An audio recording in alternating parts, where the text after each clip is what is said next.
გამარჯობა, როგორ დავწვათ ცხიმი და მოვიმატოთ კუნთური მასა ერთდროულად სხეულის რეკომპოზიცია.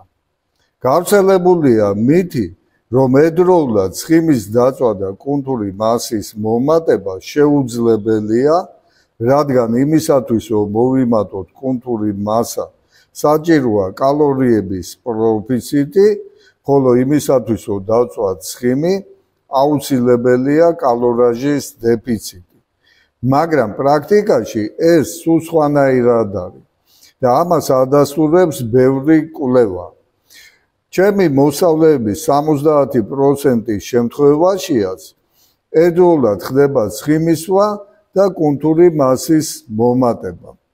თქვენ შეგიძლიათ საკუთარ თავზე შეამოწმოთ ეს, ჩაატაროთ ექსპერიმენტი და დარწმუნდებით, რომ ერთდროულად ცხიმის დაწვა და კუნთის მასის მომატება სავსებით რეალურია.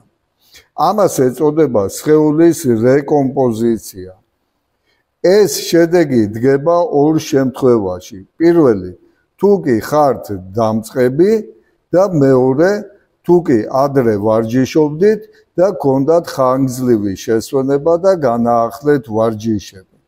კიდე ერთი პირობა, რომ ცხიმის შემცველობა ორგანიზმში უნდა იყოს 12%-ზე მაღალი და 30%-ზე ქვევით. აი ამ პირობებში შესაძლებელია ერთდროულად ცხიმის დაწვა და კუნთის მასის მომატება. ეხლა სამი რჩევა იმისათვის, რომ დავწვათ ცხიმი და ერთდროულად მოვიმატოთ კუნთური მასა. პირველი, ეს არის შექმენით კალორაჟის დეფიციტი 500 კილოკალორიით.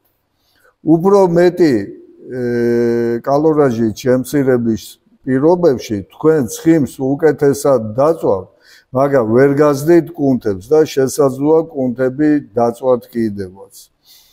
თქვენი კლება კვირაში არ უნდა აღემატებოდეს 500 გრამს. აი ამ პირობებით შესაძლებელია ერთდროულად კუნთური მასის მომატებას და ცხიმის დაწვა. მეორე, გაზარდეთ სილების რაოდენობა რაციონში 1 კილოგრამზე 2 გრამი ცილა უნდა მიიღოთ, იმისათვის, რომ შეინარჩუნოთ აზოტის დადებითი ბალანსი კალორაჟის დეფიციტის პირობებში და შეეძლოთ კუნთების გაზრდა. მესამე პირობა, კალორაჟის დეფიციტის შემთხვევაში უნდა შეინარჩუნოთ დატვირთვების პროგრესია. ანუ მუდმივად უნდა გაზარდოთ სავარჯიშო წონები. თუ თქვენ ვერ შეძლებთ ძალისმიერი მონაცემების პროგრესირებას, თქვენ ვერ შეძლებთ კუნთური მასის გაზრდას.